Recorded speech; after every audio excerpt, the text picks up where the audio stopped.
Hi friends, welcome to Sumer academy.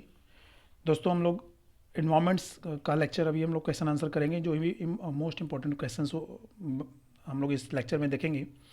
और जहाँ जहाँ भी इन्वायरमेंट से रिलेटेड आजकल तो साथियों जो भी चाहे जो भी एग्ज़ाम है, जहाँ भी जीके का पोर्शन है, वहाँ पे इन्वायरमेंट का क्वेश्चन आना ही आना है, ये श्योर है, हम सभी जान रहे हैं। ठीक है। और ख़ासतौर से जैसे आपका सी टेट का पेपर हो गया, यूपी टेट का हो गया, आर ओ का हो गया, एनटीपीसी, तो हर जगह इन्वायरमेंट से क्वेश्चन, पर्यावरण से क्वेश्चंस बनते हैं। तो इस लेक्चर में हम लोग डिटेल स्टडी करेंगे इन्वायरमेंट का, इन्वायरमेंट से रिलेटेड जितने भी क्वेश्चंस बनेंगे। ठीक है। और इन्वायरमेंट का भी आपको एक सीरीज़ मिलती चलेगी। ठीक है। अब डे टू डे, अब बैक टू बैक आपको 3 लेक्चर साथियों आपको डे टू बैक क्लासेस मिलेंगी। एक तो साइंस में बायो का, एक फिजिक्स का और एक इन्वायरमेंट का। ठीक है। उसके बाद फिर हम सॉरी एक हिस्ट्री का भी आपको साथ में देखते हैं। टाइमिंग अगर बन जाता है तो हिस्ट्री का भी मिलेगा। ठीक है। चलिए, तो स्टार्ट करते हैं। आइए देखते हैं पहला क्वेश्चंस क्या है। ये आपको दो नहीं देखना है, ये छोड़ देना क्वेश्चन नंबर। चलिए देखते हैं क्या है। धारणी विकास किसके उपयोग के संदर्भ में अंतर पीढ़ीगत संवेदनशीलता का विषय है। धारणी विकास मतलब साथियों सस्टेनेबल डेवलपमेंट।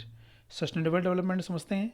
सस्टेनेबल डेवलपमेंट मतलब वो होता है धारणी विकास का, उसको कहते हैं कि इसका मुख्य उद्देश्य होता है कि पृथ्वी के प्राकृतिक संसाधनों का न्याय संगत उपयोग।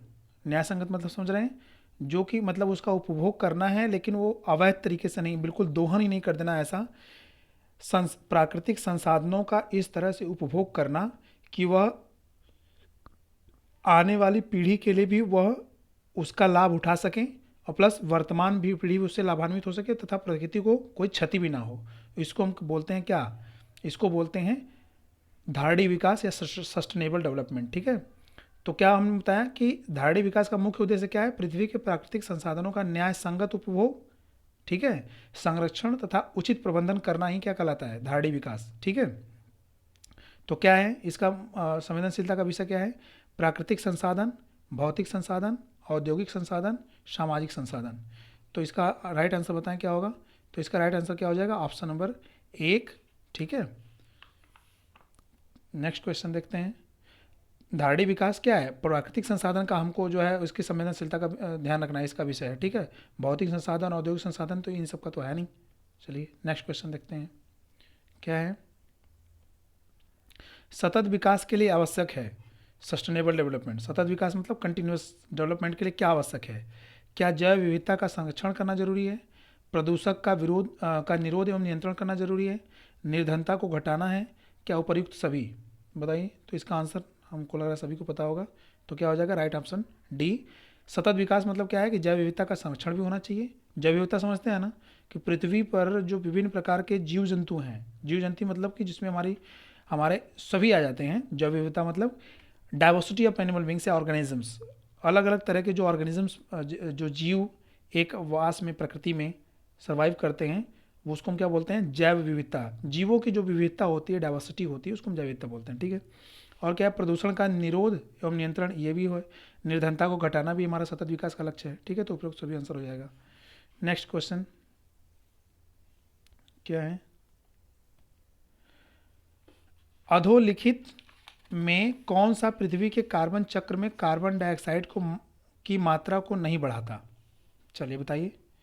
इसमें कार्बन डाइऑक्साइड की मात्रा को कौन नहीं बढ़ाता है, क्या श्वसन, प्रकाश संश्लेषण, जैविक पदार्थों का क्षय, ज्वालामुखी क्रिया। बताइए। तो क्या इसका आंसर हो जाएगा, क्या पूछ रहा है कि कार्बन डाइऑक्साइड को के लेवल को नहीं बढ़ाता हमारी प्रकृति में कार्बन चक्र में, तो क्या श्वसन से बढ़ता है कि नहीं बढ़ता है।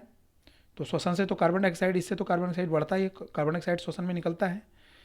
जैविक पदार्थों का क्षय, जब जैविक पदार्थों का क्षय होता है, decaying of the means organic matter, या फिर बायो मॉलिक्यूल्स का जब क्षय होता है, डिकेइंग होता है, तो भी कार्बन डाइऑक्साइड इमिट होता है, रिलीज होता है।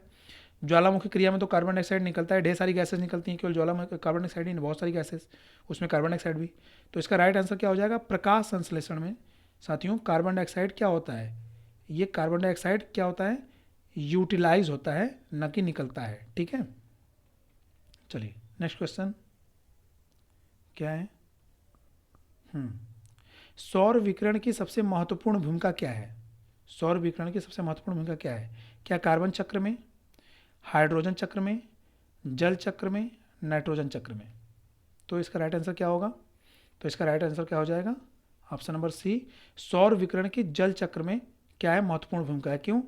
क्योंकि जल चक्र में सौर विकिरण की सबसे महत्वपूर्ण भूमिका है। क्यों? क्योंकि सौर विकिरण जल चक्र को चलाता है और जल का वाष्पीकरण करता है। ठीक है, वाष्पीकरण मतलब क्या? जल को गर्म करके हीट होता है तो उसको वाष्प के वेपर के फॉर्म में कन्वर्ट करना ही वाष्पीकरण कहलाता है। पृथ्वी पानी की बूंदों का वाष्प के रूप में कन्वर्ट हो जाना ही क्या कहलाता है? वाष्पीकरण। और सौर विकिरण द्वारा बर्फ का जल में द्रवीकरण हो जाता है। ठीक है, जो बर्फ होते हैं वो द्रव के रूप में बदल जाते हैं, मीन्स पानी बन जाते हैं। और तो जल चक्र क्या हो गया? हाइड्रोस्फीयर में जल की विभिन्न गतिविधियों को दर्शाता है। तो क्या हो गया? ये सूर्य के विकिरण के कारण ही तो हो रहा है। पानी पहले वाष्प में बदल गया, बर्फ जो था वो पानी में बदल गया, तो किसकी वजह से हो रहा है? एक चक्र बन रहा है ना, मीन्स पहले लिक्विड से गैस, गैस अभी सॉलिड से फिर लिक्विड, तो ये चक्र बन रहा है। ठीक है, तो किसकी वजह से? सौर विकिरण से हो रहा है, गर्मी की वजह से हो रहा है, हीट की वजह से। तो जल चक्र में इसकी भूमिका होती है। नेक्स्ट क्वेश्चन क्या है? वर्षा की मात्रा निर्भर करती है किस पर? हवा के दाब पर, वायुमंडल में नमी पर, जल चक्र पर, तापक्रम पर। बताइए वर्षा की मात्रा किस पर निर्भर करती है? तो साथियों कि वर्षा कितनी तेज होगी, होगी नहीं होगी, ये किस पर डिपेंड करता है? तो इसका राइट आंसर क्या हो जाएगा? इसका वायुमंडल में नमी पर यह डिपेंड करता है कि वर्षा की मात्रा क्या होगी। एक्चुअली साथियों वायुमंडल में नमी जो है वर्षा की मात्रा का निर्धारण करती है। ठीक है, अब होता क्या है कि वर्षा की मात्रा जो है यथा बूंदाबांदी या वर्षा या बर्फबारी इत्यादि वायुमंडल में नमी की मात्रा में बढ़ोतरी से ही बढ़ जाती है। ठीक है, अगर वायुमंडल में नमी की मात्रा बढ़ जाएगी तो क्या होगी? वर्षा की जो वर्षा है या बूंदाबांदी जो होती है या बर्फबारी जो होती है, ये इसका लेवल क्या होगा? इसका लेवल भी बढ़ जाता है। ठीक है, चलिए नेक्स्ट क्वेश्चन क्या है? पृथ्वी के चारों ओर गैसों के समूह को क्या कहते हैं? पृथ्वी के जो चारों ओर गैसों के समूह क्या कहते हैं? भूमंडल, जलकण, वायुमंडल, जलमंडल। तो मुझे तो नहीं लग रहा कि इसको किसी को बताना पड़ेगा, ये हर किसी को पता होना चाहिए। तो इसका राइट आंसर क्या हो जाएगा? तो इसका राइट आंसर साथियों क्या हो जाएगा? वायुमंडल हम किसे बोलते हैं? वायु का मंडल, मंडल मीन्स आवरण, वायु मीन्स हवा। तो क्या है? पृथ्वी के चारों, हवा मतलब क्या? गैस, गैसेस के फॉर्म में गैसों का आवरण ही क्या कहलाता है? वायुमंडल। ठीक है, चलिए अब हम जानते हैं कि हमारे पृथ्वी के परितः मतलब कि चारों तरफ क्या है? जो वायु बोल रहा है इसमें विभिन्न प्रकार की गैसें हैं। जैसे क्या है? नाइट्रोजन है, इसमें आपका नाइट्रोजन मिलता है, ऑक्सीजन भी होता है, और क्या होता है? कार्बन डाइऑक्साइड भी होते हैं।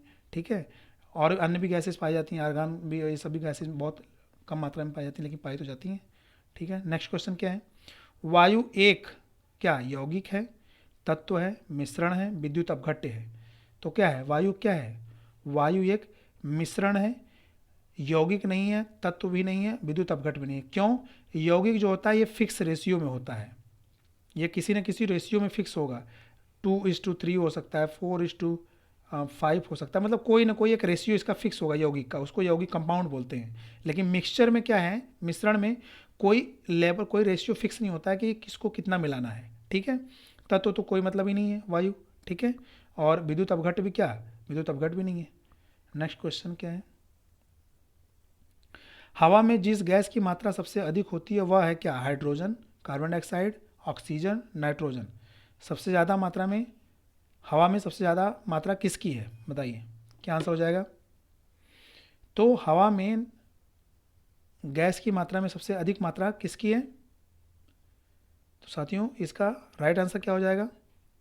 इसका इसका राइट आंसर हो जाएगा ऑप्शन नंबर डी। ठीक है, नाइट्रोजन की मात्रा सबसे अधिक है। कितना परसेंटेज है नाइट्रोजन की मात्रा? आपको पता होना चाहिए नाइट्रोजन की मात्रा कितनी है?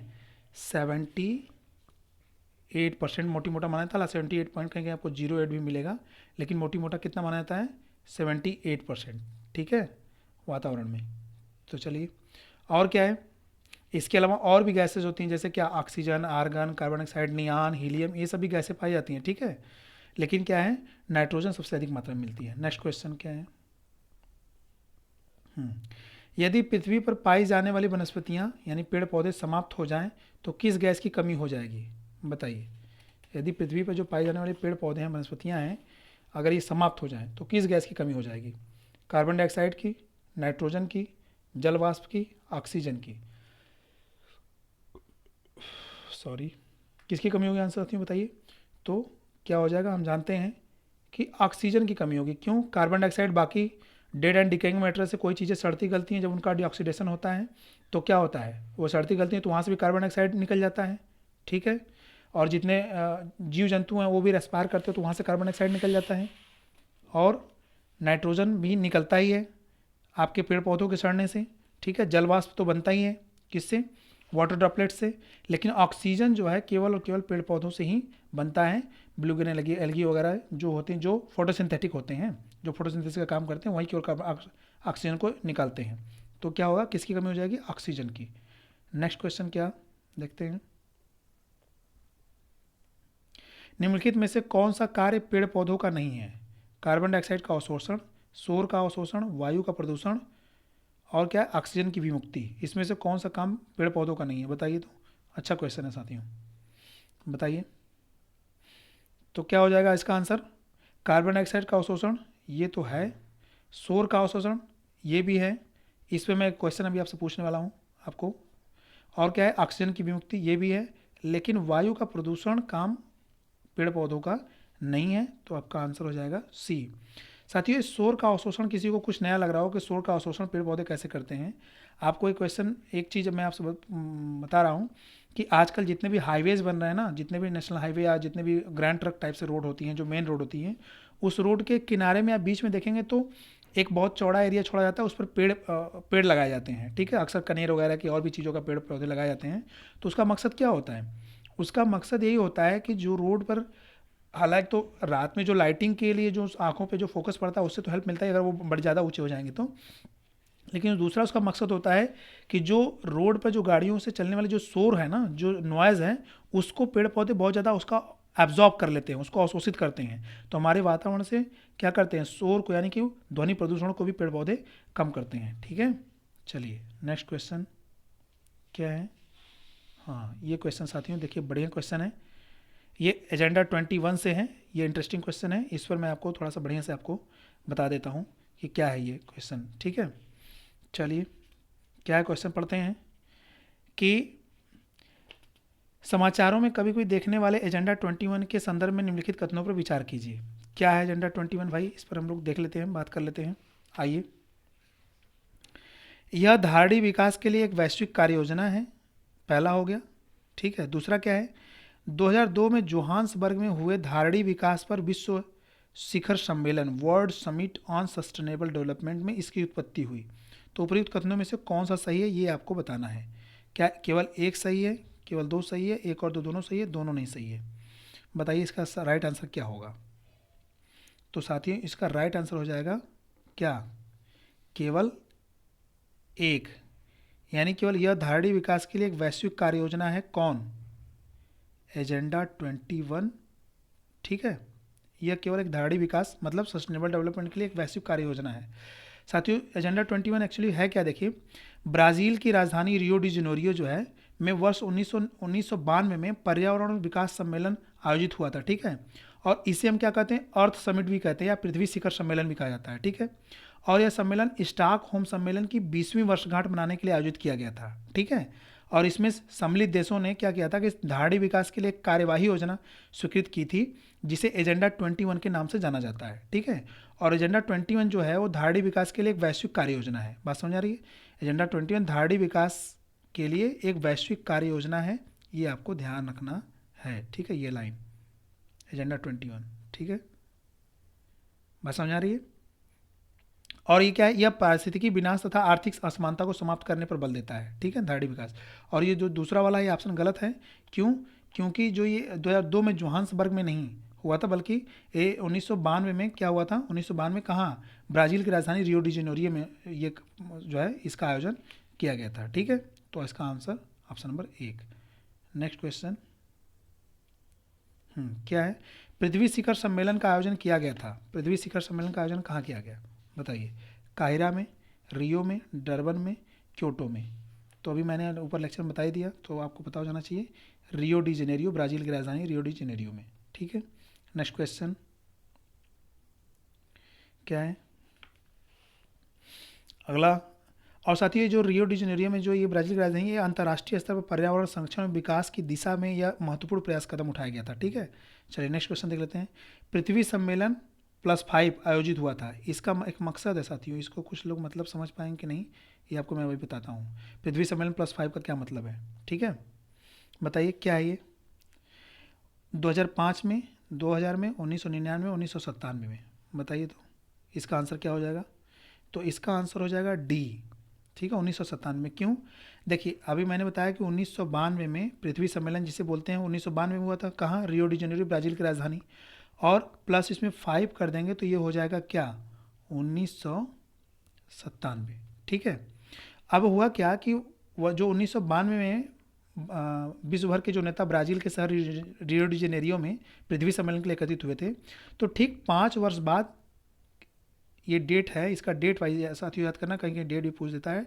23 से लेकर 27 जून, ठीक है, 1997, ठीक है, के मध्य क्या हुआ? न्यूयॉर्क में संयुक्त राष्ट्र महासभा में एक विशेष बैठक का आयोजन किया गया, जो कि किस नाम से? रियो +5 या पृथ्वी सम्मेलन +5। ये रियो पृथ्वी सम्मेलन +5 या फिर रियो +5 के नाम से भी इसको जाना जाता है। ठीक है, नाम से जाना जाता है। और यह बैठक जो है किसके लिए हुई थी? Agenda 21,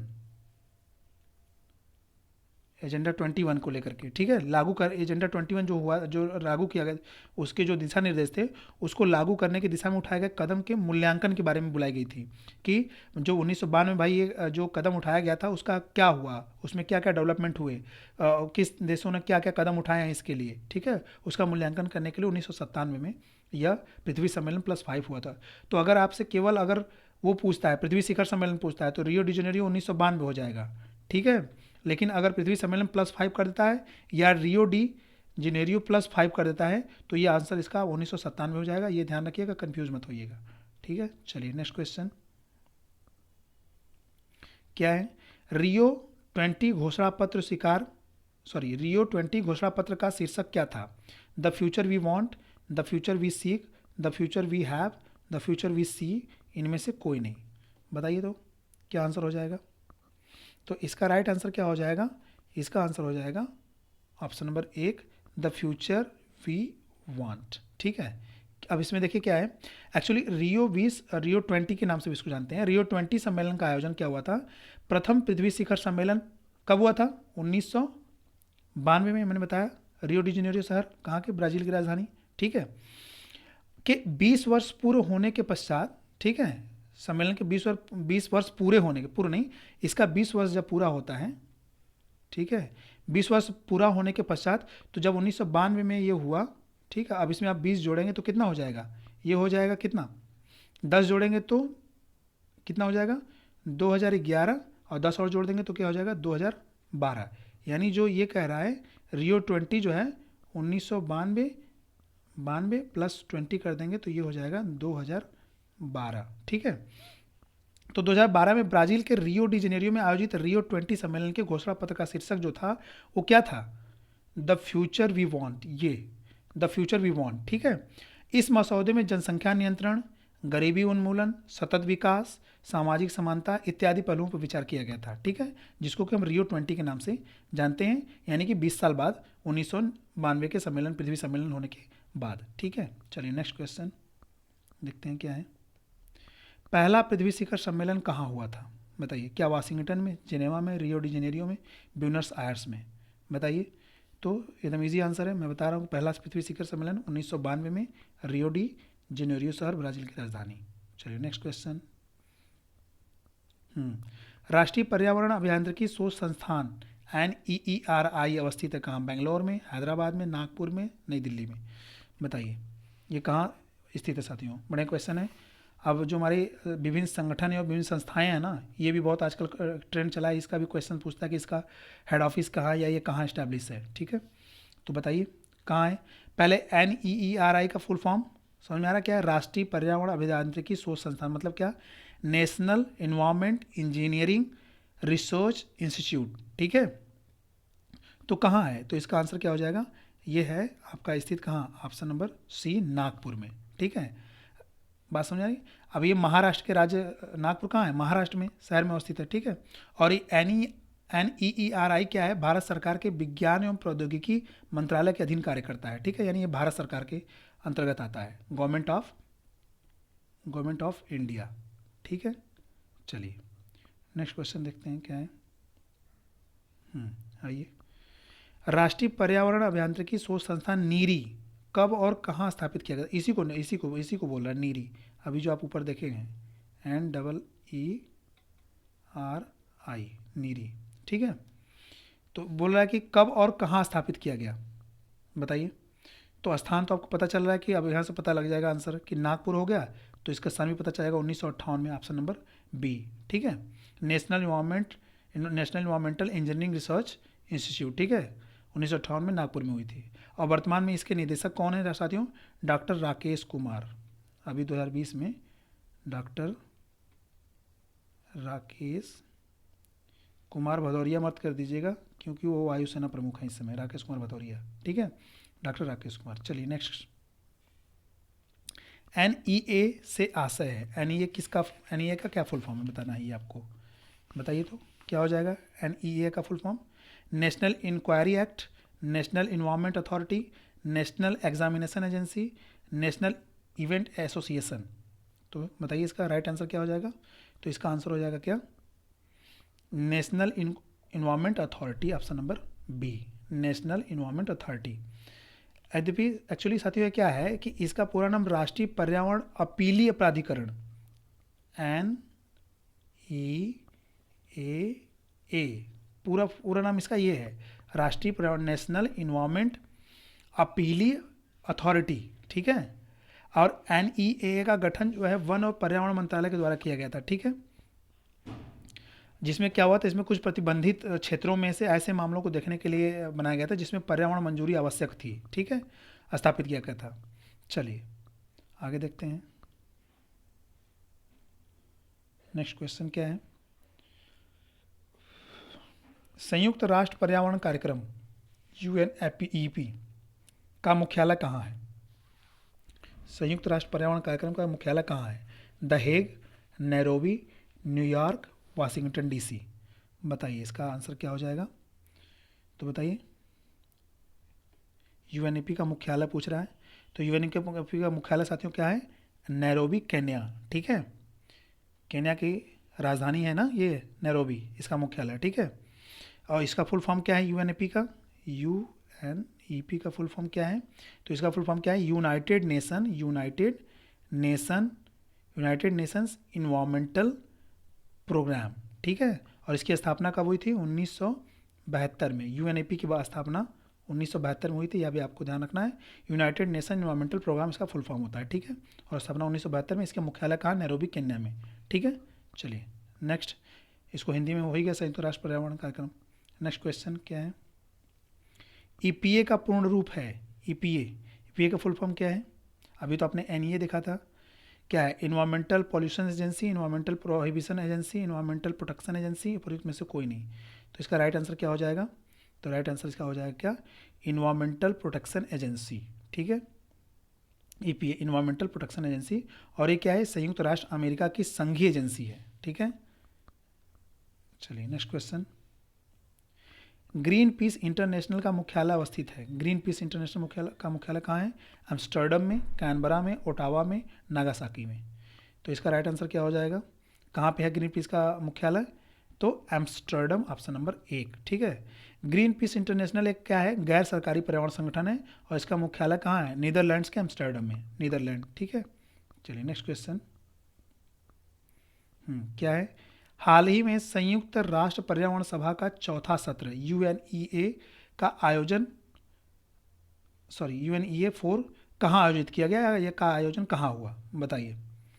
Paris France, उलानबटर Mongolia, Beijing चीन, नैरोबी केन्या। बताइए कहाँ पे हुआ? ये भी रिसेंट है साथियों, 19 में ये हुआ, ठीक है। 19 या 18 लास्ट, 19 से स्टार्टिंग, हाँ मार्च 19 में हुआ। बताइए कहाँ है? तो इसका राइट आंसर क्या हो जाएगा? तो इसका ये हो जाएगा राइट आंसर, इसका आयोजन हुआ नैरोबी केन्या में, ठीक है। एक्चुअली है क्या कि ये ओवरऑल जो थीम होती है ना, समग्र विषय या विकास के लिए, पर्यावरणीय चुनौतियों और सतत उपभोग और उत्पादन के लिए अभिनव समाधान, ठीक है, के तहत क्या होता है? संयुक्त राष्ट्र पर्यावरण सभा का चौथा सत्र जो है, इसका ये चौथा, 4 का मतलब चौथा सत्र, ठीक है। और कब हुआ था? ये हुआ 11 से लेकर के 15 मार्च कब? 2019 को, ठीक है, कि मध्य केन्या के नैरोबी में आयोजित किया गया था, ठीक है। और क्या था, UNEA4 के जो अध्यक्ष थे वो कौन थे, एस्टोनिया,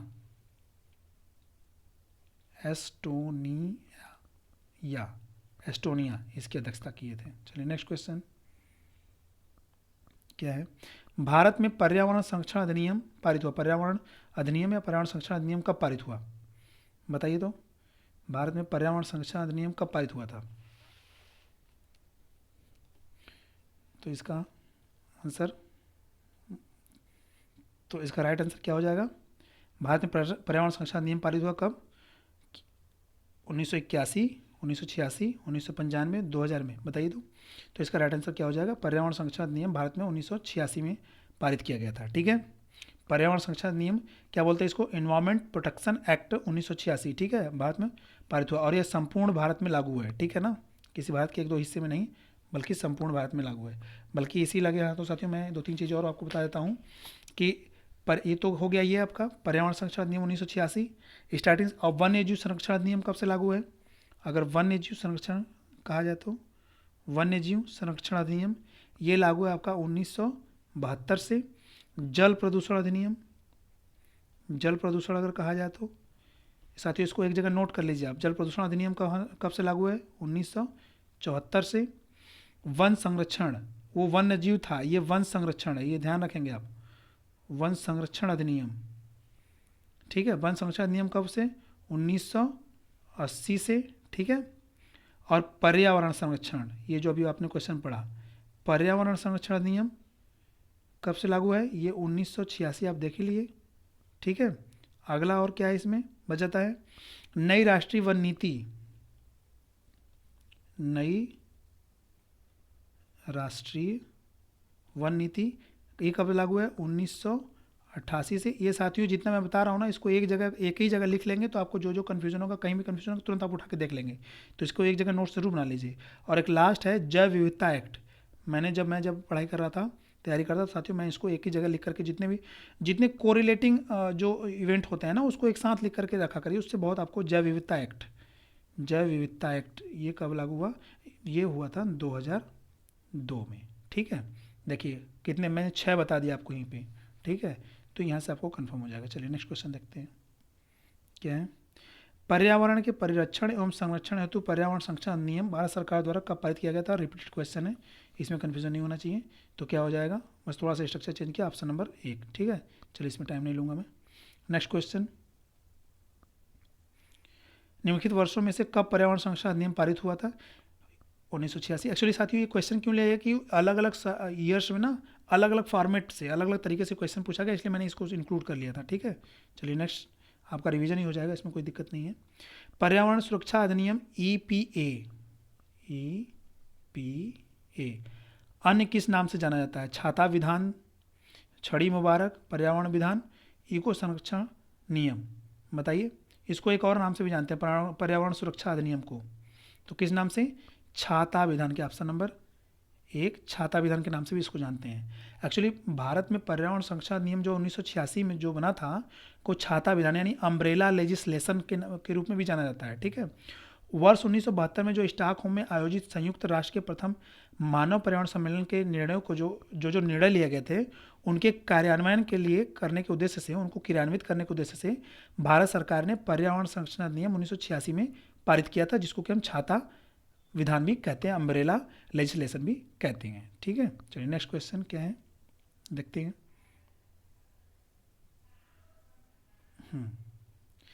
निम्न में से कौन पर्यावरण संतुलन के संरक्षण से संबंधित है, वन नीति, पर्यावरण सुरक्षा अधिनियम 1986, औद्योगिक नीति, शिक्षा नीति। क्या है, पर्यावरण संतुलन के संरक्षण से, पर्यावरण का संतुलन संरक्षण से कौन से इसमें से है, चलिए बताइए। तो इसका आंसर बताइए आप क्या हो जाएगा। हाँ, क्या ऑप्शन है, ऑप्शन हैं 1 और 2 दोनों, 1 और 2 दोनों, दूसरा क्या है 2 और 3, 1 2 3 और सभी चारों। तो इसका राइट आंसर क्या हो जाएगा, तो इसका राइट आंसर हो जाएगा क्या, सभी चारों साथियों, ये सब सही हैं। पर्यावरण संतुलन के संरक्षण से संबंधित जो है वन नीति भी है, पर्यावरण सुरक्षा अधिनियम 1986 भी है, औद्योगिक नीति भी है, शिक्षा नीति भी है। ठीक है, चारों आते हैं इसमें। ठीक है, चलिए नेक्स्ट क्वेश्चन। हाँ, क्या है? नेशनल ग्रीन ट्रिब्यूनल, एनजीटी जिसको बोलते हैं, एनजीटी भारत सरकार द्वारा स्थापित किया गया है। कब? 2008 में, 2009 में, 2010 में, 2011 में। अक्सर क्वेश्चन पूछा जाता है साथियों, बड़े क्वेश्चन है, बताइए तो कब स्थापित किया गया है? तो इसका राइट आंसर हो जाएगा क्या? ऑप्शन नंबर सी, 2010 में स्थापित किया गया था। ठीक है, इसको नेशनल ग्रीन ट्रिब्यूनल भी बोलते हैं, है ना? हाँ, ये तो लिखा ही है। ठीक है, अर्थात इसको हिंदी में क्या बोलते हैं? राष्ट्रीय हरित न्यायाधिकरण की जो स्थापना हुई भारत सरकार द्वारा 18 अक्टूबर 2010, 18 अक्टूबर 2010 को। ठीक है, इसकी स्थापना होती है। और कौन सा एक्ट? 2010 के अधीन की गई थी। इसके द्वारा क्या होता है? पर्यावरण संरक्षण, वन एवं अन्य प्राकृतिक संसाधनों से संबंधित मामलों का क्या होता है? निपटारा किया जाता है। यानी जितनी भी अगर वन एवं पर्यावरण संरक्षण से अधिनियम से अगर रिलेटेड कोई डिस्प्यूट है तो इसको एनजीटी में सॉल्व किया जाएगा। ठीक है, ये सुप्रीम कोर्ट के द्वारा बनाया गया एक अधिनियम, वो है ट्रिब्यूनल बोलते हैं। एनजीटी का पूर्ण रूप क्या है? National green tribunal, national general tribe, new general tribunal, national green tribe. तो क्या हो जाएगा? Option number 1, national green tribunal. चलिए नेक्स्ट क्वेश्चन। शुष्क हवा में नाइट्रोजन की मात्रा होती है 21%, 27%, 50%, 78%। तो इसका आंसर क्या हो जाएगा? शुष्क हवा में किसकी मात्रा पूछ रहा है? नाइट्रोजन की। तो हमें नहीं लग रहा है कि किसी को कन्फ्यूजन होना चाहिए। तो इसका राइट आंसर क्या हो जाएगा? तो इसका राइट आंसर हो जाएगा क्या? Option number D, 78%। ठीक है, ये तो पता ही है किसी को। चलिए नेक्स्ट क्वेश्चन क्या है? निम्नलिखित नोबल गैसों में से कौन सी वायु में नहीं पाई जाती है? हवा में कौन सी नहीं पाई? ये सभी नोबल गैसेज हैं। नोबल गैसेज समझते हैं क्या होता है? ऐसी गैसेज जो पीरियोडिक टेबल में आवर साइड में, या वो छोड़िए आवर साइड, ऐसी गैसेज जो क्या होती हैं, वो किसी भी दूसरे तत्व से, एलिमेंट से जनरली वो रिएक्शंस नहीं करती हैं, उनको हम नोबल गैस बोलते हैं। अक्रिय गैस या निष्क्रिय गैस भी बोलते हैं। ठीक है, उसमें हीलियम, नियान, रेडान, जिरान, क्रिप्टॉन, ये सभी आते हैं। ठीक है, हेलो ग्रुप की। तो चलिए इसका आंसर क्या हो जाएगा? इसका आंसर हो जाएगा क्या? रेडान। ये हीलियम भी पाई जाती है, आर्गन भी, नियान भी, लेकिन रेडान नहीं पाई जाती है। तो इसका ऑप्शन नंबर ये हो जाएगा। ठीक है, नेक्स्ट क्वेश्चन क्या साथियों? वातावरण में सर्वाधिक प्रतिशत किसका है? ऑक्सीजन का, कार्बन डाइऑक्साइड का, नाइट्रोजन का, हाइड्रोजन का? बताइए, वातावरण में सर्वाधिक प्रतिशत किसका है? तो हर कोई जान रहा है किसका? नाइट्रोजन का। कितना? 78%। ठीक है, चलिए नेक्स्ट क्वेश्चन क्या है? धारणीय विकास लक्ष्य क्या? धारणीय विकास लक्ष्य, सस्टेनेबल डेवलपमेंट गोल्स, पहली बार 1972 में एक वैश्विक विचार मंडल थिंक टैंक ने, जिसे क्लब ऑफ रोम कहा जाता है, प्रस्तावित किया था। धारणीय विकास लक्ष्य 2030 तक प्राप्त किए जाने हैं। उपयुक्त कथनों में से कौन सा सही है? केवल एक, केवल दो, दोनों में से, न तो एक न तो दो। बताइए तो क्या आंसर हो जाएगा? तो इसका आंसर क्या हो जाएगा? Option number B. ठीक है, धारणीय विकास का लक्ष्य 2030 तक प्राप्त किए जाने का लक्ष्य रखा गया है, लेकिन जो ये पहली बार 1972 दे रहा है, तो धारणीय विकास सस्टेनेबल डेवलपमेंट का लक्ष्य पहली बार कब रखा गया था? धारणीय विकास का लक्ष्य सर्वप्रथम कब?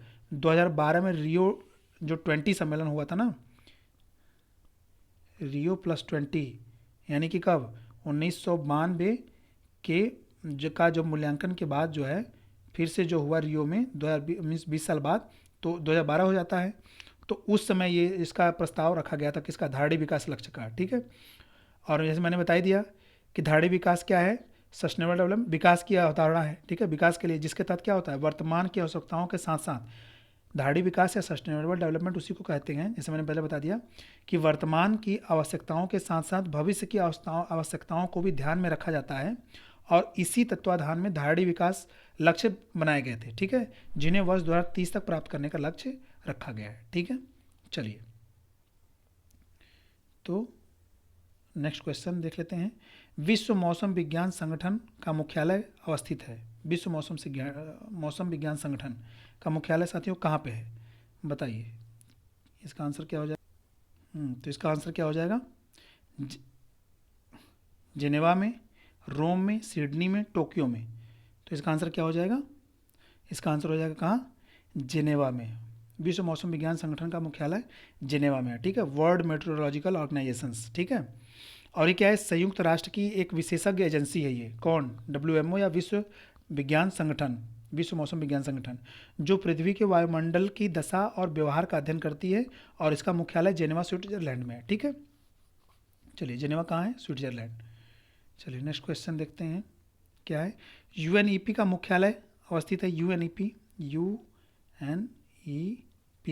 का इसका हेडक्वार्टर कहाँ है, मुख्यालय? तो इसके मुख्यालय हम लोगों ने कर लिया, शायद क्वेश्चन रिपीट हो रहा है क्या?